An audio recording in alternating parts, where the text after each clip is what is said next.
আসসালামু আলাইকুম dear friends, আশা করি আপনারা ভালোই আছেন। আজকে আমরা রওনা দিয়েছি সুকানডিঘি নামক অসাধারণ একটি জায়গা দেখার উদ্দেশ্যে এবং সেখানে আপনাদের নিয়ে যাব। বর্তমানে আমরা অবস্থান করছি টাঙ্গন নদীর উপর নির্মিত এই পারঘাটা ব্রিজে। নদীটি প্রবাহিত হচ্ছে এবং পাশেই বিশাল একটা আম বাগান ওইদিকে গড়ে উঠেছে। চোর একটা জেগে উঠেছে এবং বক দেখা যাচ্ছে। সুন্দর একটা মিষ্টি বাতাস এখানে বইছে।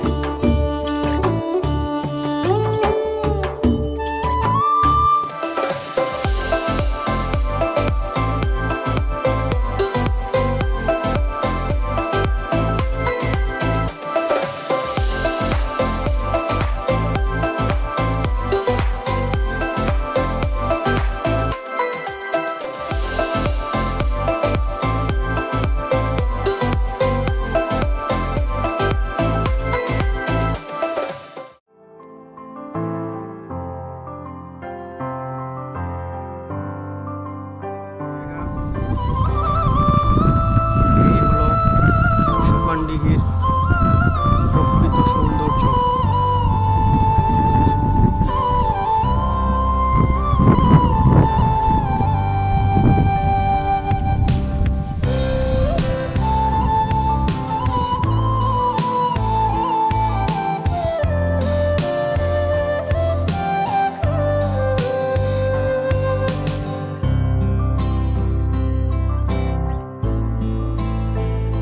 আপনাদের সবাইকে সুকানডিঘি নামক এই অসাধারণ জায়গায় স্বাগত। আমরা এই জায়গাটাতে আসছি আপনাদেরকে দেখাতে। আমাদের ঠিক অপোজিটে দেখা যাচ্ছে, ঠিক মেঘের ভেলার নিচে দেখা যাচ্ছে মাল্টা বাগান, বিস্তৃত মাল্টা বাগান।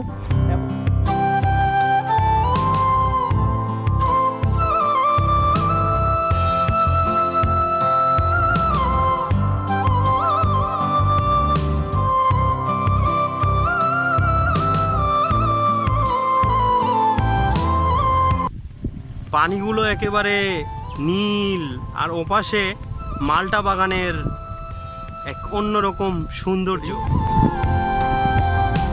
মাল্টার গাছ।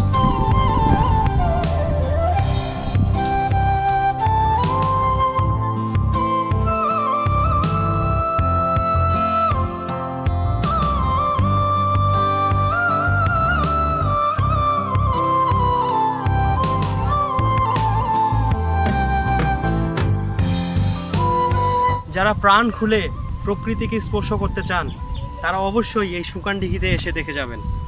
আসলেই মনকে আপ্লুত করে দেয় আর অন্যরকম বেঁচে থাকার একটা আগ্রহ তৈরি হয় এই প্রাকৃতিক পরিবেশে।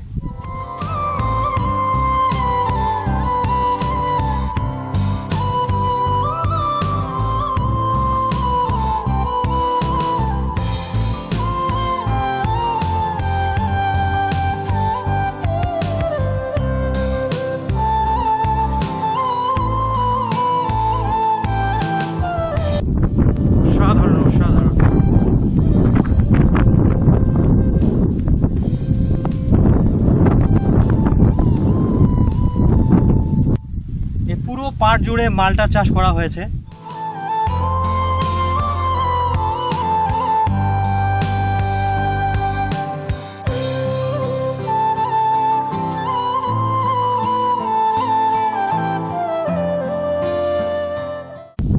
পাড় জুড়ে মাল্টার গাছ লাগানো হয়েছে, অনেক মাল্টা।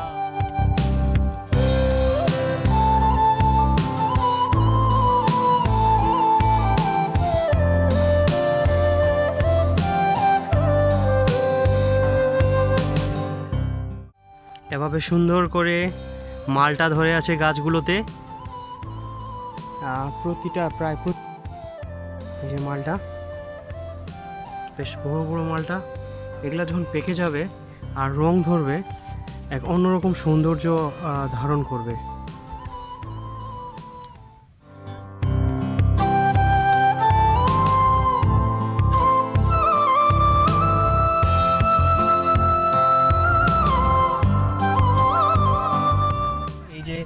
গাছগুলোতে মালটা একদম ধরে আছে, প্রায় প্রতিটা গাছেই মালটা ধরে আছে এবং মালটার যে সাইজটি হয়েছে সেটি আসলে আশানুরূপ অনেক বড় সাইজ হয়েছে। যখন রং ধরবে এই মালটাগুলো যখন রং ধরবে তখন এক অন্যরকম সৌন্দর্য ধারণ করবে। আর আমরা জানতে পারলাম যে আর 3 থেকে 4 মাসের মধ্যে এই মালটাগুলোতে রং ধরে যাবে।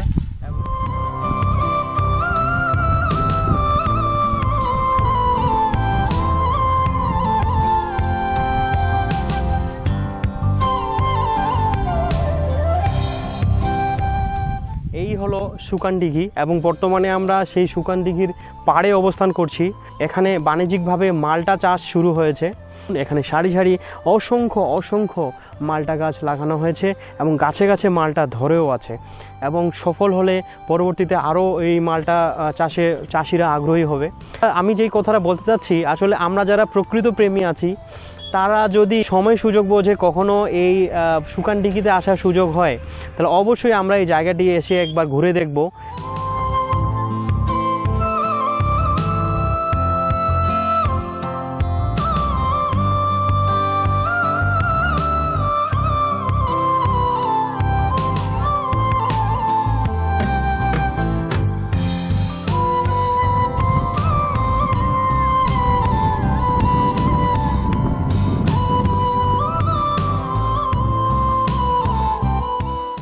আমরা যে পাড়ের মধ্যে দাঁড়িয়ে আছি এটা হলো বাংলাদেশ এবং এই নিচে যে ধান ক্ষেতটি দেখছেন এটা হলো ভারত এবং এই পাশেই হলো ভারতের সীমানা।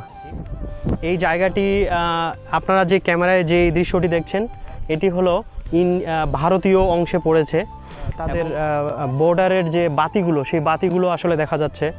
পাশাপাশি এই দিকের দৃশ্য যদি আমরা একটু দেখার চেষ্টা করি, পাশাপাশি পুরো পাড় জুড়ে মাল্টার বাগান লাগানো হয়েছে। এদিকে দর্শনার্থী আমরা দেখছি অনেক দর্শনার্থী আসছেন এবং আকাশে মেঘের ভেলা, মানে আমরা যেই সময়টা আসছি বর্ষার মৌসুমে, বর্ষার শেষের দিকে এটা বাণিজ্যিকভাবে করা হচ্ছে।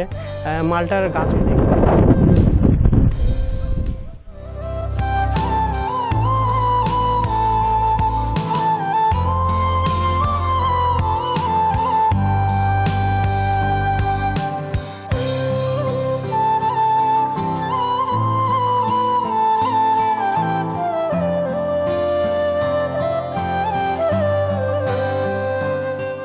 আসসালামু আলাইকুম চাচা।